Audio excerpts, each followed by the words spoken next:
Hello everyone and welcome to the Life in the Universe pandemic series. This is just a set of short talks about things to do with life in the universe. And as it's the weekend, I thought I'd talk about something slightly crazy. So here is the question: can microbes fall in love? And the straightforward answer to this is no, but don't go away too quickly because they can do in fiction.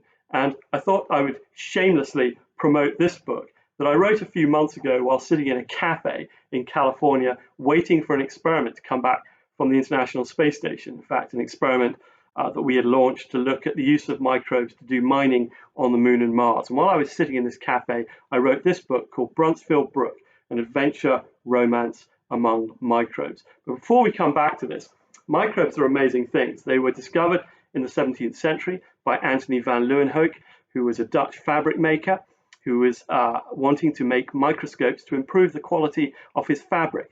And once he had built these microscopes, he could look at the fibers of his fabric and try and improve the quality of his cloth. But he was an inquisitive man, so when he had done that, he headed out and got some droplets of water from ponds and rivers and looked at those under his microscope, and he saw thousands of little animals flitting and flexing in these droplets of water, animalcules as he called them, tiny animals, and they turned out to be the microbes.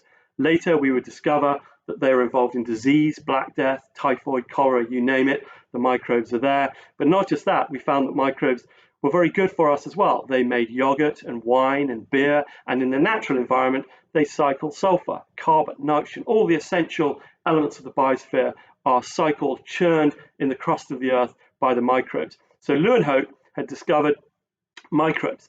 He had discovered these creatures that have such a profound impact on human beings and the natural environment. You've probably seen them with your own eyes, even if you've never looked down a microscope.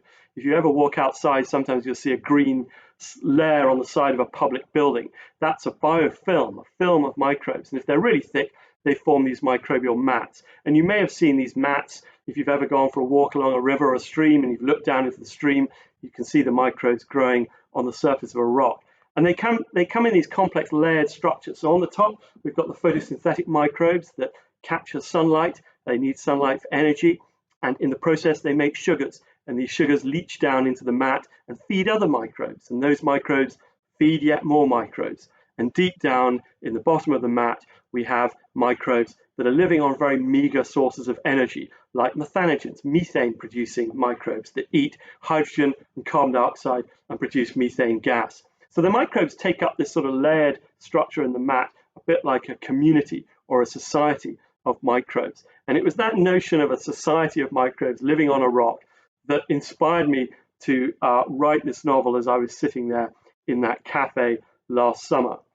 There aren't many, if any, other novels about microbes. And actually, here's a challenge. Anyone out there who's a publisher or who knows a publisher, I challenge you to publish a novel, a fiction book about microbes. I think most people have a prejudice that they're boring and uninteresting, but publishers should publish more of these sorts of books, not necessarily this one, but any novel about microbes. Anyway, this is a novel in which two microbes fall in love called Greg and Lucy. So there's the answer to the question.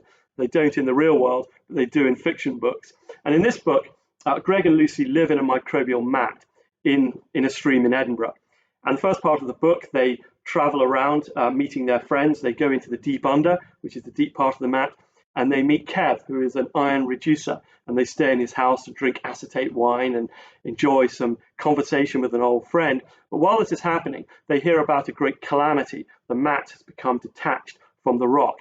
And Greg, who knows something about sugars and making sugar ropes, organizes an expedition to the bottom of the mat. Now, it has to be an expedition because they've got to go a long way. They've got to go a whole ½ millimeter from the top of the mat to the bottom of the mat, and that's very challenging. So they get a team together and lots of equipment that they need to get to the bottom of this mat and head out on this expedition to try and attach the mat to the rock, which they successfully do. Now, while all this is happening, the mat is transitioning into winter time. It's getting cold, they're running out of food, and the microbes are going into a sort of semi-state of dormancy. But that doesn't stop them enjoying a Christmas party, and they all get together in the school in which Lucy works, where she teaches her little microbe children, and they have a big Christmas party. And during that Christmas party, they enjoy a delicious roast. As the sun set, the first guests arrived. First, a family of spirochetes, with their two precocious children who delve straight into the candy bowls, rotating and rolling on the floor. Bacilli, coccoids, and all manner of metabolisms join the party. Within an hour, over 100 packed into the hall, filling it to the rooftops with the whirl of flagella, the chatter of party talk, and the twitching of pili across the floor. So despite the bad winter conditions, they enjoyed their winter Christmas party. Then the spring returns, the mat gets back into full flow as the sun comes up again and there's more sugars, and they enjoy the beginning of spring. There are some challenges. A fungal spore lands in the mat and starts to grow and form a hyphae with lots of little tendrils that push themselves into the mat and cause great destruction. They have to fight the fungus, and they manage to fight that back. And then later on in the spring, because the stream is now full of nutrients, the fish begin to make an appearance. And at the end of that chapter, unfortunately, a fish arrives and attacks the microbial mat and starts to rip it apart. Greg heard a desperate cry and looked upwards to see Lucy grasping the edge of the torn mat with her flagella, hanging from the shreds of sugars on which other rods clung. She stared down at Greg as she was thrown this way and that as the creature ripped and tore at the mat. Bubbles and sediment broiled chaotically in the water, making her outline appear and disappear. Greg caught her eye and saw her grimace face. She stared back in pitiful terror. He could not help. With one final backwards jolt, the disconnected mat tore from the rock, and the creature opened its mouth and snapped back at the mat, whose edges flailed and broke apart in the stream. It turned its head, and through the murky, muddy water, Greg saw two enormous fins. They kicked from side to side, and the monstrous creature was gone. The eddies died down, the turbid brown water receded, and clear water returned to the mat. The surface layer was still and silent. Greg wept. So this is the saddest part of the story. But it all turns out for the best, and everyone lives happily ever after. I'm not going to explain how that happens because you have to read it yourself. You can get this on Kindle, by the way.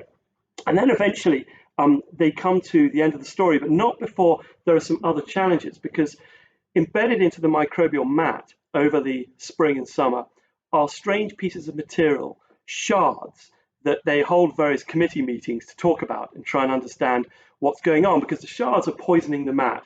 And the reader will soon be aware that these shards are actually pieces of plastic. And one of the purposes of writing this novel was not just to write a fun novel about microbes, but to explain that pollution can also detrimentally affect microbes. We all know that plastics and pollution affect seabirds and sea creatures and land creatures as well. Well, pollution also kills microbes, and just because you can't see them with your own eyes does not mean to say they are not affected by all of our pollution. So this is a book about the way in which plastics and other pollution in our streams and rivers can also affect microbes and detrimentally affect their communities as well. Pollution is bad for microbes. Anyway, at the end of the story, everything works out well. And I'm not going to tell you what the punchline is, but they all live happily ever after. And this is a book very much about the microbial world, the importance of microbes in the natural environment. And as I say, I have no shame in promoting this. I might even write another one sometime soon.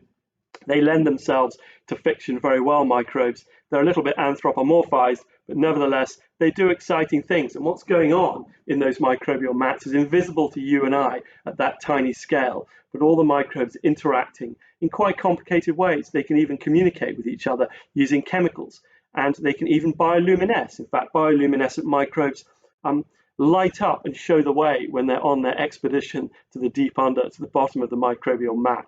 And these complex behaviors constitute this remarkable thing called the microbial world. So Bruntsfield Brook, an adventure romance amongst microbes. It was enormously fun to write.